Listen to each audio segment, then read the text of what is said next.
1783 and the Americans have left.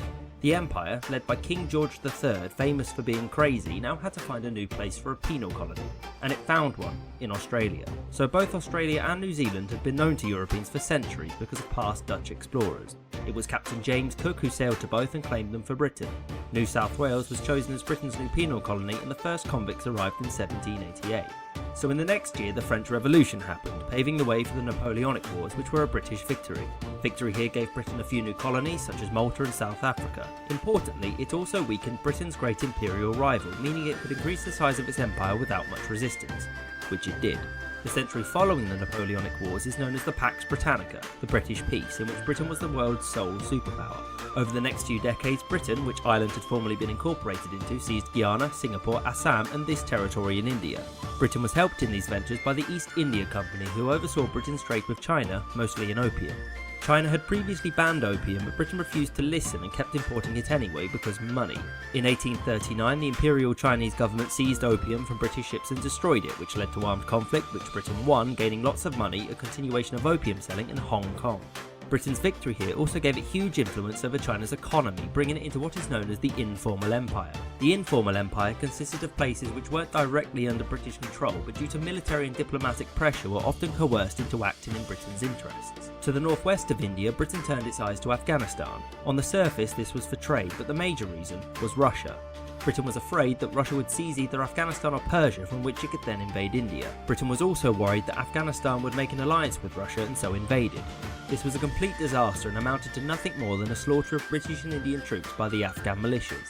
This competition for influence between Britain and Russia is known as the Great Game and spread beyond Asia and into Europe. The Russians were increasing their influence in the Balkans, and Britain was worried about Russian dominance there as well. In order to curb Russia, Britain, France and the Ottoman Empire began the Crimean War, which was a victory for the Allies and slowed the growing Russian power. In North America, Canada was established as a province and the borders between itself and the US were finalised. Canada later gained autonomy by becoming a dominion, which meant that the colony was self-governing but foreign policy was left to Britain. Also about this time, the British began to settle New Zealand. At first the Maori, the natives of New Zealand, were fine with Europeans as they brought trade to them, but eventually it dawned on them that the Europeans weren't going to stop coming. This led to war, which the British won, leading to more European settlement. In contrast to populating New Zealand, Ireland faced one of the greatest depopulations in human history thanks to the potato famine, which decimated potato harvests. The British forced the Irish to grow cash crops, which meant that there was less space to grow food there. The Irish grew potatoes since they had such a high caloric yield for the space they took up. When the famine struck, it was made worse by the British government, who ordered that food would still be exported from Ireland to Britain and that aid would be limited. Ireland's population dropped by half and still has yet to recover to its pre-1800 level. All the way back in India, Britain, specifically the independent East India Company, was having some trouble. So background. The East India Company's military was mostly staffed by sepoys, who were Indian troops who served under British officers. These sepoys became increasingly unhappy as their treatment worsened. Their pay stagnated and they were also forced to fight abroad despite British promises that they wouldn't have to. British policy in India had also led to massive changes in its society as well, which upset many of those living there. For example, the British levied heavy taxes and did nothing to protect the Indian textile industry. The British were also arbitrarily grabbing more and more territory, which understandably made some Indian rulers nervous. Furthermore, the British were also keen proselytisers, and many Hindus and Muslims felt that the British wanted to convert all of India to Christianity. None of this endeared the British to the Indians, and in 1857 the Sepoys revolted against the East India Company. One Sepoy, called Mangal Pandey, mutinied against the British by assaulting some officers, and his execution made him a martyr. The earlier British defeat in Afghanistan also gave confidence to the Indians, since it meant that the British could be defeated. The actual rebellion began when Indian troops were issued with ammunition coated in either pig or beef fat, which offended both the Muslim and Hindu sepoys. When they refused to use the ammunition, the British arrested them and they, alongside others, mutinied. The rebelling sepoys seized some cities, including Delhi, but eventually the British were able to defeat them. The reasons for this were that only a few Indian states actually joined the rebellion, many were neutral, and support for the British remained strong. One reason for this was that the concept of being Indian didn't really exist. India is an exceptionally diverse place, and a Muslim from Bengal or a Sikh from Punjab had little in common with a Hindu from Delhi. Another reason for the rebellion's failure was that it was not a pre-planned, politically backed uprising, and the British had much better organisation. The cost incurred in money, prestige and lives led the British Crown to take control of the running of India, and the East India Company was dissolved in 1858 and Queen Victoria was proclaimed the Empress of India. The British also gained more land from the Indians, removing disloyal chiefs called Nawabs from power. Britain's dominance over its colonies was secured by increasing technological advancements brought about by the Industrial Revolution. Some of the most important of these advancements were the steam-powered ship, trains, the telegram and more advanced firearms. This dominance wouldn't last forever, and towards the end of the century Britain found itself with new rivals. These were the United States, which was recovering from its civil war, the newly unified German Empire, and a rising Japan, which was looking to carve up Asia. The new German Empire wanted colonies of its own and so turned to Africa. This worried the British, and in order to soothe tensions, the Berlin Conference was called to divide up Africa in a way that avoided war. So Africa went from looking like this to this, with Britain and France getting the lion's share.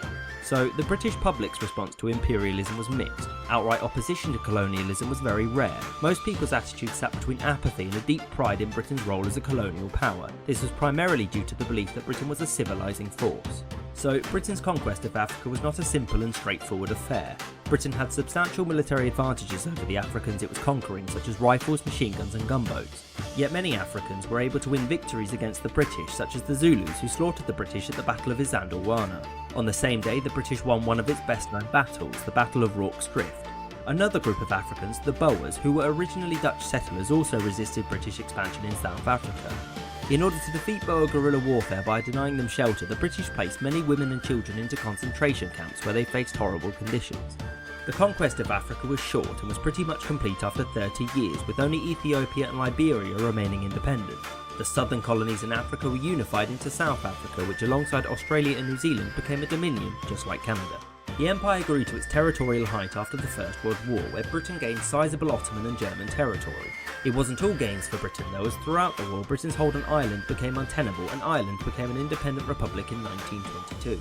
From the crumbling Ottoman Empire, the British gained Palestine, which it was decided would become a home for the world's Jewish people.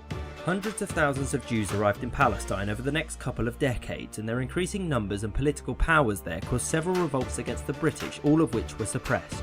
After the Second World War, many more arrived and the tensions rose again, culminating in a civil war and the creation of Israel. So, the Second World War was a British victory, but had brought Britain to the brink of economic ruin. Indians had been seeking independence from Britain since about 5 minutes after it turned up. Many Indians felt that their contribution to both world wars meant that they were owed independence. In 1937, India held elections in which the Indian National Congress, an advocate for independence, won the largest share of the seats. Furthermore, the famine of 1943, which was caused mostly by Britain diverting food away from India, had cost the lives of many millions, increasing demands for the end of British rule. The most famous opponents to the British were Mohandas Gandhi and Muhammad Ali Jinnah. Gandhi was not a politician, but was very important since he practiced a non-violent approach. Jinnah is famous for advocating that India be divided so that Muslims could have their own state as well. In 1947, India gained its independence and was subsequently divided into India and Pakistan. Britain was unable to fight this tide due to its weakness. It simply couldn't afford to force India to stay. Furthermore, Clement Attlee, Britain's post-war Prime Minister, was sympathetic to the Indian cause. The division of India was not so peaceful though, and it is believed that during the mass migration, ethnic cleansing and fighting occurred afterwards, as many as 2 million people died. In the aftermath of World War II, Britain found itself opposed by two anti-imperialist superpowers, the United States and the Soviet Union. Slowly but surely, over the course of the 20th century, colonies broke away from British rule, some violently, some peacefully. A notable example of British imperial retreat is Kenya. Kenya had been run similarly to most other colonies, with white settlers owning lots of land, amassing wealth and forcing horrible working conditions on the natives. Many Kenyans, notably Jomo Kenyatta, attempted to get reforms from the British, all of which were refused. Some Kenyans then turned to violence, and what is known as the Mau Mau uprising began. The Mau Mau resorted to guerrilla warfare, but the British were able to suppress the uprising after capturing its leaders. Both sides committed horrendous war crimes, including torture and the murder of women and children. In 1960, Britain announced that it would move towards an independent Kenya, and in 1963, Kenya gained its independence with Kenyatta as its first president. Britain's motives for this were simple. The writing was on the wall and the empire was going to end. Harold Macmillan, the Prime Minister of Britain, made sure that the handover of power was swift to help promote good relations between Britain and its former colonies. Decolonization would continue for the next several decades until Britain's last major colony, Hong Kong, was handed back to China in 1997, thus marking the end of the empire. So in conclusion, the legacy of the British Empire is undeniable. One only needs to look at a map of countries that drive on the left, play cricket or rugby, or still have the British monarch as their head of state. Opinions on the empire range from it being a civilising force to an oppressive one. What can be said for definite is that without the empire, the world would have looked very different today. I hope you enjoyed this episode and thank you for watching.